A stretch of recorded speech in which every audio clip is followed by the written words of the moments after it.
Bom dia, boa tarde ou boa noite. Sejam mais uma vez muito bem-vindos ao CAC Estudos Espíritas. Estamos aqui hoje reunidos para mais um Clube do Livro. Bora? Bora sempre! Aqui quem vos fala, Cruyff Freitas, um dos fundadores do CAC Estudos Espíritas, juntamente com o grupo familiar.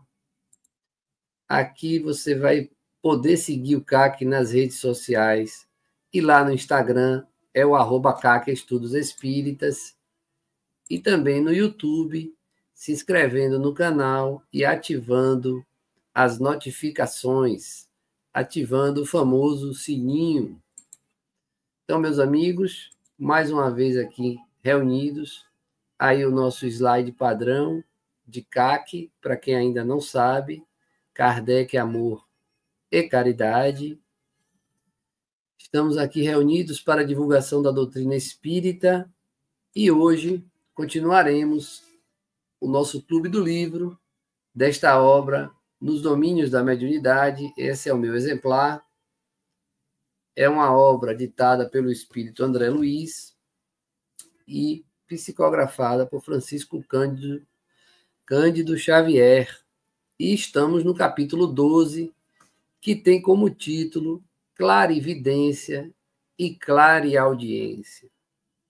Lembrando a vocês que esta obra tem como personagens principais André Luiz e seu companheiro de estudos Hilário, que estão sob a monitoria de Aulus, que orienta os dois, e eles estão em uma reunião mediúnica que acontece num centro espírita dirigido pelo mentor da casa, Clementino, e que tem como dirigente encarnado o senhor Raul Silva. E até aqui, nos capítulos anteriores, nós já conhecemos alguns médiuns que estão trabalhando, dentre eles, Dona Celina, Dona Eugênia, e no último capítulo, o senhor Castro.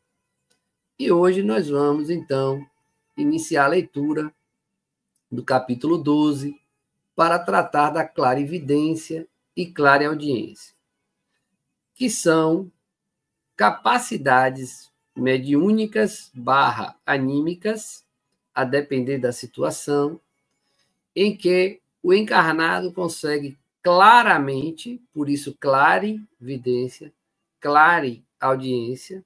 Então, o encarnado consegue claramente ver e ouvir espíritos desencarnados no estado de errantes com perfeição, sem precisar dos órgãos dos sentidos, ou seja, não precisa dos olhos e não precisa dos ouvidos para ter a capacidade de ver e ouvir o plano espiritual.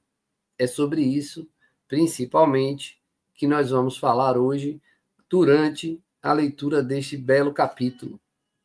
Tem mais coisa aí, viu? Tem ensinamentos muito profundos, além da clarividência e da clareaudiência. Espero, sinceramente, que todos os membros do CAC que participam da reunião mediúnica presencial tenham acesso a esse conteúdo de hoje, porque ele é de suma importância para um encerramento de reunião mediúnica. E isso eu chamarei a atenção pessoalmente deles durante a reunião. Então, vamos ao trabalho. Não temos todo o tempo do mundo, vamos aproveitar da melhor forma possível. Iniciamos a leitura do capítulo. Notei que a reunião atingia a fase terminal.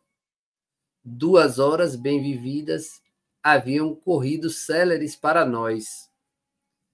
Percepção de André Luiz, é claro. Então, veja que a duração da reunião mediúnica foi de 2 horas e ela estava no final. Raul Silva, o dirigente encarnado, consultou o relógio e cientificou os companheiros de haver chegado o momento das preces de despedida. Os amigos sofredores, aglomerados no recinto, poderiam receber vibrações de auxílio, enquanto os elementos do grupo recolheriam, através da oração, o refazimento das próprias forças. Eu deixei aí em negrito, ainda coloquei em itálico, para que a gente perceba a importância do encerramento de uma reunião mediúnica. E pode acontecer muitas vezes dos médiuns já estarem pensando nas suas obrigações e deveres pós-reunião, mas antes do final ela não acaba. E precisamos ter esse cuidado com o encerramento para não existir nenhum tipo de precipitação. E esse momento das vibrações, das preces de despedida, como está aí nas palavras de André Luiz, é muito importante. É importante porque os espíritos sofredores que não comunicaram se beneficiarão dessas preces e poderão ser recolhidos pelos mentores da casa. Além disso, os próprios médiuns, os próprios trabalhadores encontram nesse momento o refazimento de seus fluidos, principalmente com a atuação caridosa do plano espiritual sobre eles e, por que não, sobre nós que trabalhamos em reuniões mediúnicas. Está claramente dito aí a importância desse momento. Pequeno cântaro de vidro com água pura foi trazido à mesa. E por que Hilário perguntasse se iríamos assistir a alguma cerimônia especial, o assistente explicou afável aos: não, nada disso. A água potável destina-se a ser fluidificada. O líquido simples receberá recursos magnéticos de súbito valor para o equilíbrio psicofísico dos circunstantes. Com efeito, mal acabávamos de ouvir o apontamento, Clementino, que é o mentor dirigente desta reunião, se abeirou do vaso e, de pensamento em prece, aos poucos se nos revelou coroado de luz. Veja que nesse momento Clementino entrou em sintonia, entrou em um estado de concentração e se revelou coroado de luz para os espíritos que estavam observando, como André Luiz, Hilário e Aulos. Daí a instante, de sua mão, sua destra, espalmada sobre o jarro, partículas radiosas eram projetadas sobre o líquido cristalino que as absorvia de maneira total. Vejam que bonito também para a gente assimilar e guardar. Percebam que Hilário não tem contato com a doutrina espírita, ou não tinha muito contato, porque qualquer um que veja colocando a água na mesa da reunião sabe que aquela água é para ser fluidificada. E ele teve que perguntar para que era aquela água. Nós que já sabemos que, ao final, pedimos pela magnetização ou fluidificação da água, podemos perceber que a espiritualidade atua sem o nosso concurso direto. Eu sei que muitos médiuns estendem as mãos sobre as águas, mas a espiritualidade, durante a mediúnica, ela pode buscar esses fluidos, mesmo que os médiuns não estejam estendendo as mãos para que o fluido magnético deles chegue até a água. Aí, às vezes, você fica preocupado porque esqueceu de botar a garrafa para fluidificar e fez a prece de encerramento. Falta de fé, pouca fé na espiritualidade, porque eles sabem que a água está ali também para ser fluidificada, magnetizada. E vejam a importância, porque esta água ela vai recuperar o equilíbrio psicofísico dos encarnados. Psicofísico, entenda, a parte física e também a parte psíquica. Somos beneficiados de todas as formas nesse momento. Além de recebermos fluidos refazedores do ambiente, movimentados pela equipe espiritual, também recebemos em bênçãos na água magnetizada ou fluidificada, como você preferir, refazendo nossas condições psíquicas e físicas. Seguimos. Continuamos com Aulus falando, certo? Por intermédio da água fluidificada, precioso esforço de medicação pode ser levado a efeito. Olha que fantástico. Há lesões e deficiências no veículo espiritual a se estamparem no corpo físico que somente a intervenção magnética consegue aliviar, até que os interessados se disponham à própria cura. Eu não vou conseguir ler o restante sem falar disso. Olha que fantástico. E há lesões e deficiências no veículo espiritual. Qual é o veículo espiritual, meus irmãos? Perispírito. Então, nós podemos ter algum tipo de lesão no perispírito. E essa lesão no perispírito, ela aparece no corpo físico, numa linguagem popular, quando você somatiza emoções, somatiza questões psíquicas, o seu corpo físico também vai apresentar essas lesões. E olha o que ele diz, a intervenção magnética, que pode ser por passe, por água fluidificada, por prece, são tipos de aplicação magnética, consegue aliviar. Aliviar. Até que os interessados se disponham à própria cura. Ou seja, eu quero curar fulano com um passe magnético. E se fulano estiver de boa com a lesão dele? E se fulano não quer ser curado? Se fulano, de alguma forma, se beneficia por estar doente, recebe atenção, recebe cuidados. Então, veja a orientação de Aulus para André Luiz e Hilário, até que os interessados se disponham à própria cura. Tem pessoas que não querem ir ao centro espírita tomar o passe, mas querem que você aplique o passe nelas à distância, para ela nem sair de casa. É claro que nós aplicamos passes magnéticos à distância. A pessoa está internada numa UTI, a gente aplica. A pessoa está em outra cidade, a gente aplica.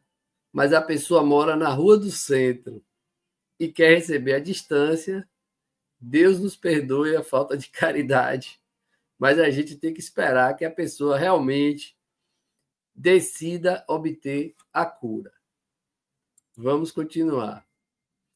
O assistente silenciou, porquanto a palavra de Silva se fez ouvir, recomendando aos médios observassem, através da vidência e da audição, os ensinamentos que porventura fossem, naquela noite, ministrados ao grupo pelos amigos espirituais da casa. Então, ele falou para os médios. Até aqui nós conhecemos Celina, Eugênia e Castro.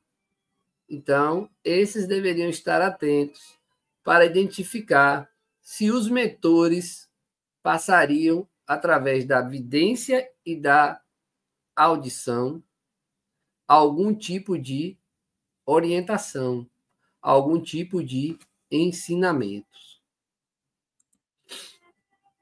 Aí a observação de André Luiz, tá? Olha o que ele percebeu depois que Raul Silva falou com os médiuns. Reparamos que Celina, Eugênia e Castro aguçaram as suas atenções. Clementino, o mentor da reunião, desencarnado, fim do preparo da água medicamentosa, consagrou-lhes maior carinho, aplicando-lhes passes na região frontal. Olha que lindo. O médium está lá sentado na mesa, está lá na reunião, no final da reunião, nas preces, ali em estado ainda de concentração, atento para a vidência ou audição que venha do plano espiritual, mas o mentor está ali com carinho, dando maior carinho para aqueles trabalhadores que, por serem ostensivos, realizaram uma tarefa maior, uma doação fluídica maior do que os demais, e eles ali estavam recebendo passes na região frontal. Ó. O nosso centro de força frontal fica aqui entre os olhos, provavelmente a região onde Clementino estava atuando sobre esses 3 trabalhadores do grupo. Opa, pulei. Agora Aulos, então, vai esclarecer a André Luiz e a Hilário. Nosso amigo Clementino procura ajudar aos nossos companheiros de mediunidade, favorecendo-lhes o campo sensório. Não lhes convém, por agora, a clarividência e a clareaudiência demasiado abertas. Então, veja que o passe na região frontal era para que a clareaudiência e a clarividência não ficassem demasiado abertas. Na esfera dos espíritos reencarnados, há que dosar observações para que não venham a ferir os impositivos da ordem. Cada qual de nós deve estar em sua faixa de serviço, fazendo o melhor ao seu alcance. Ou seja, meus amigos, nós estamos em níveis diferentes e cada um contribui com a tarefa, com a condição que tem. Só que é importante lembrar que todos podem contribuir. Não vamos criar um ranking de médiuns, não vamos criar categorias ou exercitar a vaidade e o orgulho, porque aí o trabalho se perde. Vamos ter atenção a isso e vamos sim saber reconhecer que estamos em níveis diferentes e que vamos trabalhar para avançar. Mas enquanto não conseguimos, vamos contribuindo com aquilo que estiver ao nosso alcance. Aulos continua.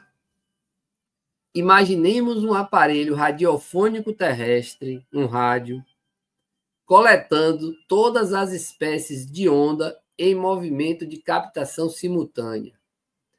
O proveito e a harmonia da transmissão seriam realmente impraticáveis e não haveria propósito construtivo na mensagem. Olha que interessante essa analogia de Aulos. Já pensou? Eu acho que vocês já devem ter passado por isso, os mais velhos, pelo menos, quando 2 rádios ficam ao mesmo tempo falando, você não consegue ouvir nenhuma das 2, né?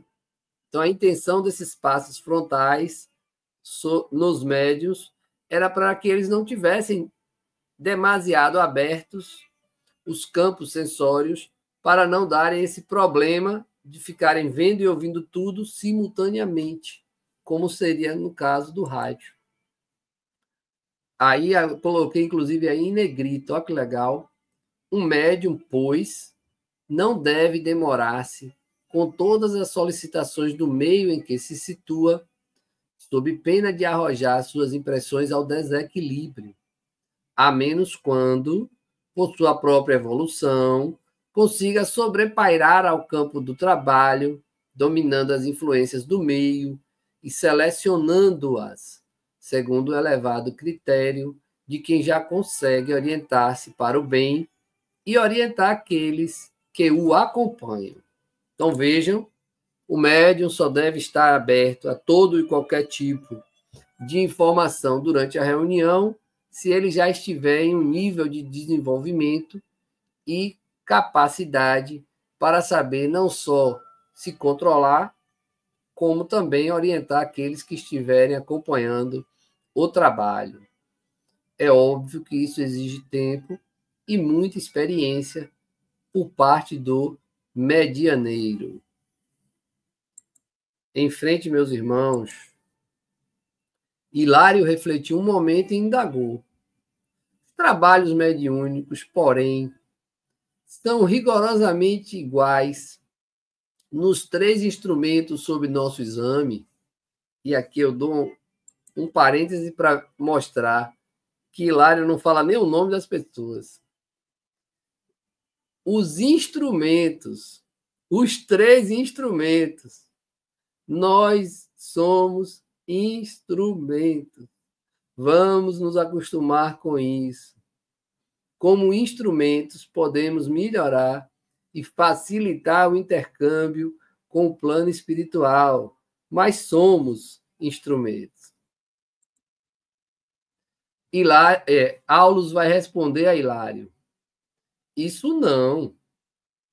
O círculo de percepção varia em cada um de nós, incluiu também como espírito errante. Há diferentes gêneros de mediunidade. Contudo, importa reconhecer que cada espírito vive em determinado degrau de crescimento mental e, por isso, as equações do esforço mediúnico diferem de indivíduo para indivíduo, tanto quanto as interpretações da vida se modificam de alma para alma. As faculdades medianímicas podem ser idênticas em pessoas diversas. Entretanto, cada pessoa tem a sua maneira particular de empregá-las. Então, vejam que interessante. Eu posso ter 10 médiuns de psicofonia, eu posso ter 10 médiuns de psicografia, 10 médiuns clarividentes ou clareaudientes, mas cada um está em um nível de desenvolvimento da sua mediunidade que pode proporcionar uma qualidade diferente para mais ou para menos das comunicações.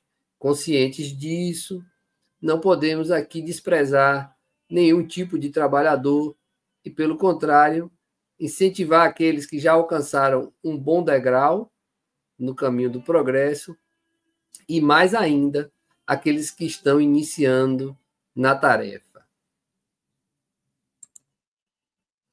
Seguimos. Continuamos com Aulus, tá?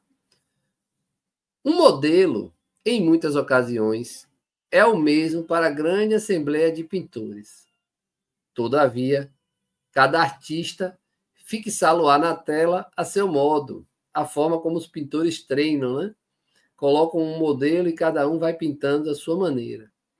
Uma lâmpada exibirá claridade lineal em jato contínuo, mas, se essa claridade for filtrada por focos múltiplos, de certo, estará submetida à cor e ao potencial de cada um desses filtros, embora continue sendo sempre a mesma lâmpada a fulgurar em seu campo central de ação. Mediunidade é sintonia e filtragem. Cada espírito vive entre as forças com as quais se combina, transmitindo-as segundo as concepções que lhe caracterizam o modo de ser. Fantástico. Mediunidade é sintonia e filtragem. Sintonia por quê? Porque você conecta mente a mente, perispírito a perispírito, com um desencarnado, falando do médium. E filtragem por quê? Porque as mensagens que são enviadas por esse desencarnado precisam passar pela sua mente para ser exteriorizada no plano físico e, por isso, passa pelo seu filtro. É como se eu tivesse o médium azul o médium vermelho e o médium verde. A mesma mensagem vinda pelos 3 médiuns sairão de cada um com as suas cores. A mesma mensagem. É simples assim. Seguimos. Notando o cuidado que o irmão Clementino empregava na preparação dos médiuns, meu colega inquiriu ainda: a clarividência e a clareaudiência, acaso, estão localizadas exclusivamente nos olhos e nos ouvidos da criatura reencarnada? Aulus acariciou-lhe a cabeça e acentuou: se fosse eu, dava um puxão na orelha, que Hilário faz cada pergunta, né? Hilário estava bem no iniciozinho aí do conhecimento, mas tem hora que dá vontade de dar um puxão de orelha em Hilário. Hilário, vê-se que você está começando a jornada do conhecimento, no conhecimento superior. Os olhos e os ouvidos materiais estão para a vidência e para a audição, como os óculos estão para os olhos e o ampliador de sons para os ouvidos. Simples aparelhos de complementação. Então, não depende nem dos olhos e nem dos ouvidos. Toda percepção ela é mental. Surdos e cegos na experiência física, convenientemente educados, podem ouvir e ver através de recursos diferentes daqueles que são vulgarmente utilizados. A onda hertziana e os raios 10 graus vão ensinando aos homens que há som e luz muito além das acanhadas fronteiras vibratórias em que eles se agitam. E o médium é sempre alguém dotado de possibilidades neuropsíquicas especiais que lhe estendem o horizonte dos sentidos. Ou seja, o médium está além dos sentidos do corpo físico, porque ele é dotado de possibilidades neuropsíquicas. Mas percebam, nem todo médium vai desenvolver a clareaudiência, nem todo médium vai desenvolver a clarividência, porque eles são dotados de diferentes tipos de mediunidade. Então, tenhamos paciência, cada um na sua função. Que nem um time de futebol. Não existem posições para jogar, time de vôlei, time de basquete, todos os jogos coletivos, tudo que envolve equipes, as pessoas desenvolvem capacidades diferentes para contribuir com o todo. Um grupo mediúnico também é assim. Teremos os médiuns ostensivos, psicofônicos, psicógrafos, teremos os médiuns dialogadores, que são os doutrinadores, teremos aqueles que aplicarão passes magnéticos, teremos aqueles que ficarão controlando a entrada e saída de encarnados. Então, a equipe é sempre formada por várias pessoas, cada uma dentro da sua condição de trabalho, lembrando que, por estarem na tarefa mediúnica, todos são médiuns, mais ou menos médiuns.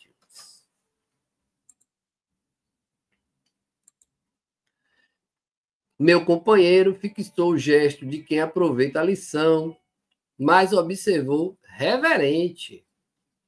Desejava, porém, saber se Dona Celina, por exemplo, está enxergando o irmão Clementino e ouvindo-o tão somente pelo processo curial de percepção na Terra. E aí Aulus responde: sim, isso acontece por uma questão de costume cristalizado. Veja, isso acontece, gente, com muito médium, por uma questão de costume cristalizado. Muito médium não aceita que não é pelo ouvido ou não é pelos olhos que vê. Só que, se tapar os ouvidos, continua ouvindo, Se fechar os olhos, continua vendo. É a maior prova de que não depende dos sentidos. Mas, por uma questão de costume cristalizado, eles acreditam que são pelos sentidos do corpo físico. E aí, olha o que Aulus explica. Celina pensa ouvir o supervisor através dos condutos auditivos e supõe vê-lo como se o aparelho fotográfico dos olhos estivesse funcionando em conexão com o centro da memória. No entanto, isso resulta do hábito, apenas do hábito. Ainda mesmo no campo de impressões comuns, embora a criatura empregue os ouvidos e os olhos, ela vê e ouve com o cérebro. E apesar de o cérebro usar as células do córtex para selecionar os sons e imprimir as imagens, quem vê e ouve, na realidade, é a mente. Todos os sentidos na esfera fisiológica pertencem à alma, que os fixa no corpo carnal de conformidade com os princípios estabelecidos para a evolução dos espíritos reencarnados na Terra. Então, olha o que ele diz. Quem enxerga não é o olho. Quem escuta não é o ouvido. É o cérebro. Não, não. E nem é o cérebro. O cérebro também é um equipamento para a mente. E a mente é o psiquismo do espírito, que coloca no corpo físico essas ligações necessárias ao seu bom funcionamento e à evolução de nós encarnados na Terra. Sorrindo, Aulus continuou. Vocês possuem uma prova disso quando o homem se encontra naturalmente desdobrado, cada noite, durante o sono, vendo e ouvindo, a despeito da inatividade dos órgãos carnais, na experiência que chamam vida de sonho. E baixando o tom de voz, acrescentou: somos receptores de reduzida capacidade, à frente das inúmeras formas de energia que nos são desfechadas por todos os domínios do universo, captando apenas humilde fração delas. Em suma, nossa mente é um ponto espiritual limitado. Bateu com força, né? A desenvolver-se em conhecimento e amor na espiritualidade infinita e gloriosa de Deus. Então, ó, nossa mente é um ponto espiritual limitado, mas que pode e deve se desenvolver. E nós precisamos confiar neste processo, e é por isso, inclusive, que estamos aqui estudando com o CAC. Decorreram mais alguns instantes. E agora centralizemos mais atenção na prece, adestrando-nos para o serviço do bem. Essa frase foi pronunciada por Clementino. Clementino é quem? O mentor espiritual. Então, ele falou isso. Quem ouviu ele? André Luiz, Aulus, Hilário e provavelmente Celina, Eugênia e Castro. Então, ó, essa frase foi pronunciada por Clementino em voz clara e pausada, como a oferecer uma base única para a convergência de nossas cogitações. Atento, porém, aos nossos objetivos de estudo, acompanhei os médiuns mais diretamente interessados no apelo. Então, André Luiz, com a sua capacidade de observação, disse que ficou olhando para os médiuns. Quem são os médiuns? Celina, Eugênia e Castro. Então, veja o que ele observou. Dona Celina registrava as palavras com precisão e guardava a atitude do aluno disciplinado. Dona Eugênia assimilara-as em forma de ordem intuitiva e mostrava-se na condição do aprendiz criterioso. Castro, contudo, não as recolhera nem de leve.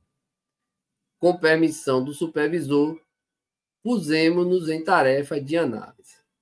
Então, veja que cada um recebe de acordo com a condição em que está. Que condição é essa, Cruyff? De sintonia e filtragem.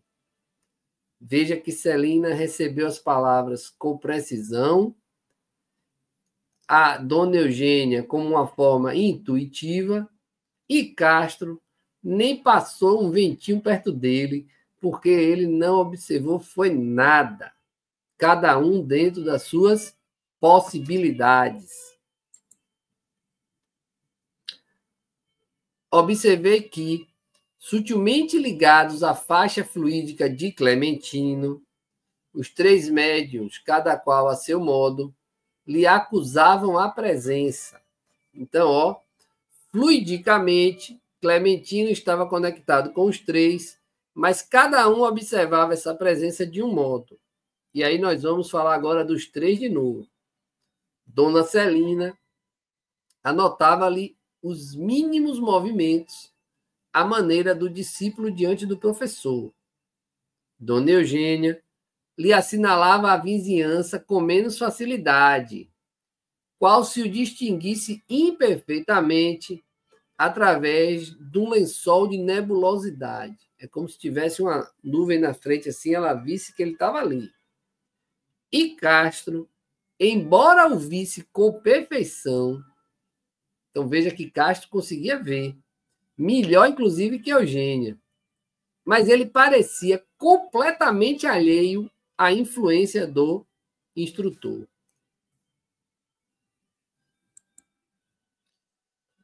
Aí as possibilidades de Celina e Castro na clarividência e na clareaudiência são, por enquanto, mais vastas que em nossa irmã Eugênia, esclareceu Aulus prestimoso. Acham-se os três levemente submetidos ao comando magnético de Clementino e podem identificar-lhe a presença com analogia de observações, porque, nas circunstâncias em que operam, estão agindo como pessoas comuns, utilizando-se da percepção habitual. Entretanto, aduziu Hilário, se o trio foi colocado sob a ordenação magnética do supervisor Clementino, por que motivo nossas amigas Celina e Eugênia lhe acataram o convite, enquanto Castro se mantém visivelmente impermeável a ele, ou seja, o magnetismo de Clementino não alcançava Castro. Resposta: o mentor do recinto exerce apenas branda influência, abdicando de qualquer pressão mais forte, suscetível de provocar viciosa irmanação em desfavor de nossos amigos, disse Aulus convicto. Ou seja, a onda de Clementino está ali. Quem quiser que pegue. Ele não vai impor sua onda fluídica magnética aos médiuns, porque isso, inclusive, pode ser desfavorável ao médium. Cada um tem que captar aquilo que tiver condições de receber. E, pelo jeito, o amigo Castro não estava muito em condições, porque ele estava impermeável. O que é algo impermeável? É algo que não absorve a água. E no caso de Castro, ele não estava absorvendo os fluidos magnéticos de Clementino. Ele estava tendo nele uma barreira para que esses fluidos entrassem no seu perispírito, na sua conexão em sintonia e também de filtragem. Continuando com Aulus. Além disso, a mente de Castro passou de súbito a alimentar propósitos diferentes. Então, ó, Castro começou a pensar em outras coisas. Incapaz de concentrar a atenção de modo irrepreensível na região superior do trabalho que nos compete levar a efeito, de modo não mais se revela interessado em satisfazer ao programa de Clementino, mas sim em provocar um reencontro com a progenitora desencarnada. Observe, Castro queria ver a mãe. Ele ali estava, acabou aqui a tarefa, deixa eu ver se consigo ver minha mãe aqui, que está desencarnada. Veja que mudou completamente o interesse dele em relação à reunião. Ele já estava olhando para seu interesse particular. Não estava mais preocupado com o coletivo. Enxerga o orientador do conjunto como quem é constrangido a ver alguém de passagem. Então, Castro enxerga Clementino como alguém que vê outra pessoa passando. Todavia, sem qualquer preocupação de escutá-lo ou servi-lo, confinado como se encontra as emoções do jardim doméstico. Ele estava emocionado em busca de sua mãe. Basta a indiferença mental para que nada ouça do que mais interessa agora ao esforço coletivo da reunião. Evidentemente desejoso de definir a lição, no quadro de nossos conhecimentos terrestres, acrescentou, no caso Aulos, é uma antena que se sensibilizou de improviso, recusando sintonizar-se com a onda que a procura. Então, meus amigos, aqui fica uma lição, ó. Os espíritos superiores, os espíritos amigos, estão mandando suas ondas, estão direcionando para nós seus bons pensamentos, estabelecendo uma ligação fluídica magnética, mas nós, por uma simples insensibilidade, podemos recusar diversas sintonias proveitosas à nossa encarnação. Por isso que é tão importante alimentar pensamentos positivos, meditar, concentrar, sintonizar com o melhor. E agora André Luiz fala, nesse instante, vimos que um companheiro simpático de nosso plano avançou no círculo de espectadores, abeirando-se de Dona Celina e chamando-a discreto. Então, vejam, um espírito já desencarnado, que era simpático, ou seja, não causava medo, não estava ali para perturbar, tinha autorização, porque vejam que não se falou que os guardas o conduziram, que os guardas permitiram sua entrada, era como se ele já fosse ali do ambiente. E ele foi direto para Celina e chamou ela. Ela escutou. A nobre criatura, Celina, ouviu-lhe a voz, mas não se voltou para trás.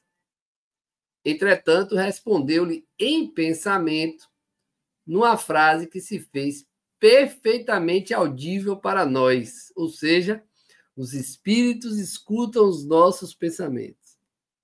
Encontrar-nos-emos mais tarde. Foi o que Celina pensou, e vejam a sua capacidade de se manter firme no trabalho, porque ela não virou para trás.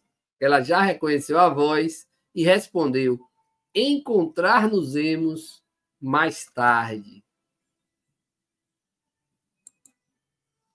Aulos informou presto.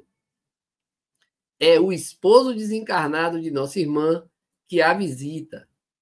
Com afetuosa solicitação, contudo, disciplinada quanto é, Celina sabe renunciar ao conforto de ouvi-lo, a fim de colaborar no êxito da reunião com maior segurança. Olha o nível do médium. Ela sabe que agora não é o momento, ela diz, vamos nos encontrar depois, e ela permanece ali para o êxito e segurança da reunião. Logo após, continua André Luiz, vimos Castro desdobrar-se de novo. Lembre que no capítulo anterior falamos do desdobramento em serviço, foi Castro, auxiliado agora simplesmente pelo forte desejo de ausentar-se do círculo. Então agora ele não tinha ajuda nem de Clementino e nem dos dois guardas, e revestido das emanações que lhe desfiguravam o perispírito, caminhou hesitante ao encontro de uma entidade amiga que o aguardava a pequena distância. Então ele saiu com todas as suas dificuldades e conseguiu ir em encontro de uma entidade amiga. Nosso cooperador, falou o assistente, Aulus, menos habituado à disciplina edificante, julga que já fez o possível, então ele já fez a parte dele. Muito médio pensa assim, viu? Em favor dos trabalhos programados para esta noite e põe-se no encalço da mãezinha, que vem sendo beneficiada em nossa organização. Não nos foi, porém, possível alongar anotações. Clementino, à cabeceira da Assembleia, estendeu os braços e colocou-se em prece. Cintilações de safirina esplendor revestiam-lhe agora o busto, dando-nos a impressão de que o abnegado benfeitor se convertera num anjo sem asas.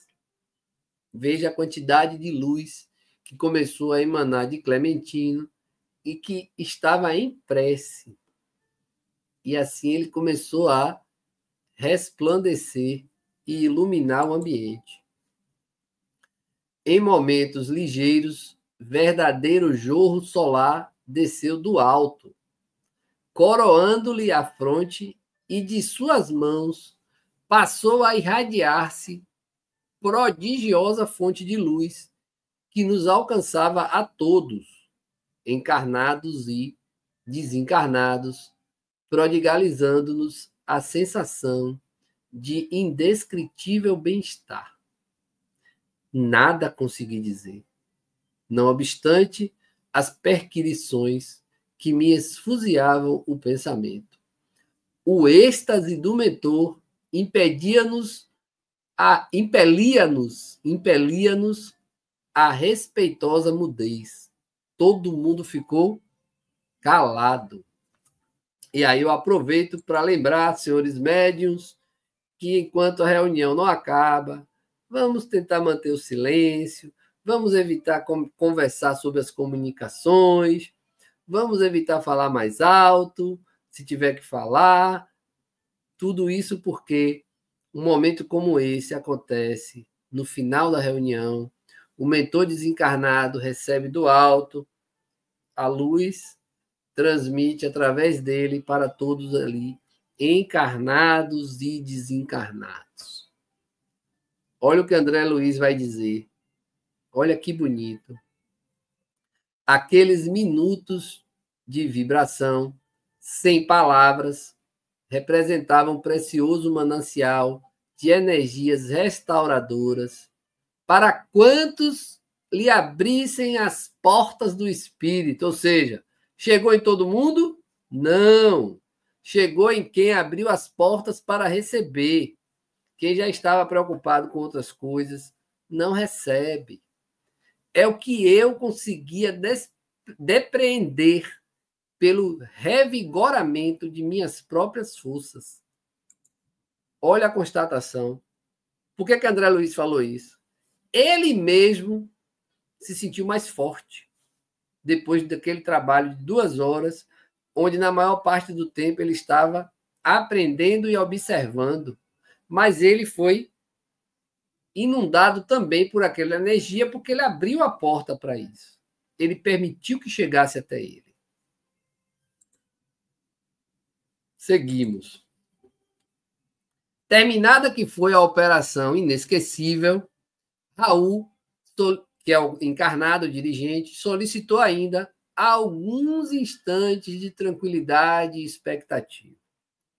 Competia ao grupo aguardar a manifestação de algum dos orientadores da casa, à guisa de instrução geral no encerramento.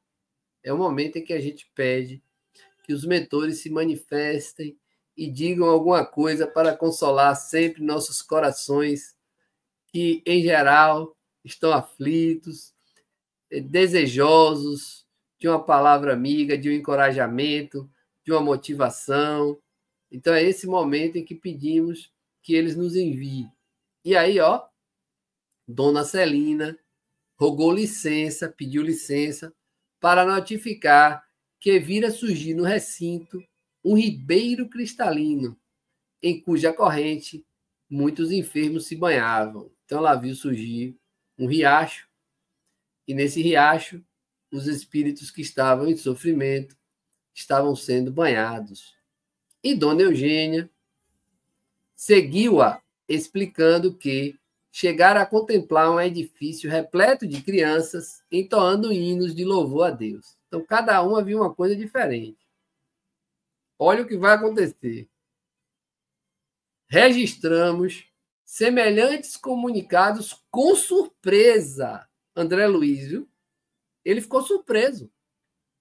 Nada víramos ali que pudesse recordar sequer de longe um córrego de águas curativas ou algum pavilhão de serviço à infância. A sala era demasiado estreita para comportar tais cenários.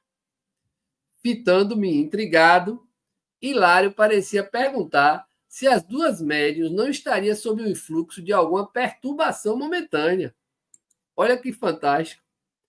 Os espíritos desencarnados, André Luiz e Hilário, não entendiam como elas estavam vendo aquilo, já que ali eles não viram nada e nem tinha espaço para isso. Hilário chegou a cogitar que elas estavam, de alguma forma, perturbadas, momentaneamente. Olha que fantástico essa informação. Assinalando-nos a estranheza, o assistente considerou prestimoso. Aí vem Aulos, mais uma vez, auxiliar os dois estudantes da mediunidade. Importa não esquecer que ambas se encontram reunidas na faixa magnética de Clementino, fixando as imagens que a mente dele lhe sugere.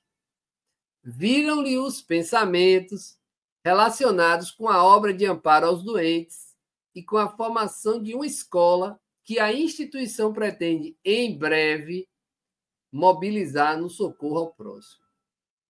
Ideias elaboradas com atenção geram formas, tocadas de movimento, som e cor, perfeitamente perceptíveis por todos aqueles que se encontrem de novo, sintonizados na onda em que se expressam.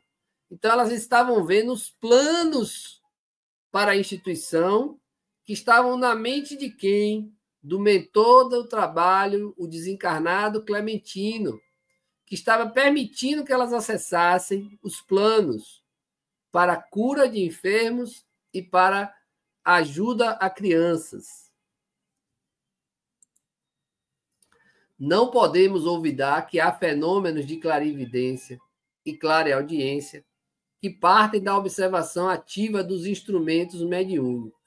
Então, existe a evidência e a audiência dos instrumentos mediúnicos, identificando a existência de pessoas, paisagens e coisas exteriores a eles próprios, quando acontece na percepção terrestre vulgar. E existem aqueles que decorrem da sugestão que lhe é trazida pelo pensamento criador dos amigos desencarnados ou encarnados. Desencarnados ou encarnados.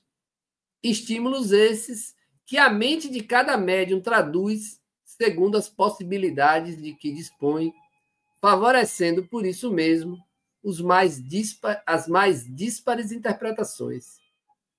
Vejam que as duas estavam tendo acesso à corrente magnética de Clementino, mas cada uma viu aquilo que conseguia com a sua capacidade, com a sua possibilidade mental naquele momento. Agora, Hilário solta a pérola. Eu falei mais cedo dele, mas ele agora soltou a pérola. Oh! Exclamou Hilário entusiasmado. Então, temos aí a técnica dos obsessores, quando improvisam para suas vítimas variadas impressões alucinatórias. Olha o que Hilário vinculou, associou, da mesma forma que Clementino estava ali mostrando coisas boas e mostrando aos médiuns coisas maravilhosas. Os obsessores, da mesma forma, criam laços fluídicos magnéticos para colocar impressões alucinatórias nas pessoas. E Aulus complementa. Sim, sim, confirmando. É isso mesmo. No entanto, evitemos a conversação agora. O trabalho da reunião vai terminar, assim como nossa leitura do Clube do Livro deste dia. E eu fico muito feliz quando eu vejo tanto conhecimento em apenas um capítulo desta obra. E isso nos motiva a continuar estudando, porque sabemos ainda ter muito a aprender. Espero que vocês tenham gostado. Lembrem, por caridade, de dar o like. Podem divulgar o CAC nas redes sociais. Podem passar para o Centro Espírita onde vocês atuam. Podem nos chamar se precisarem de algo. O CAC está aqui, de braços abertos a todos vocês. Bora estudar, minha gente. Fiquem com Deus e até a próxima.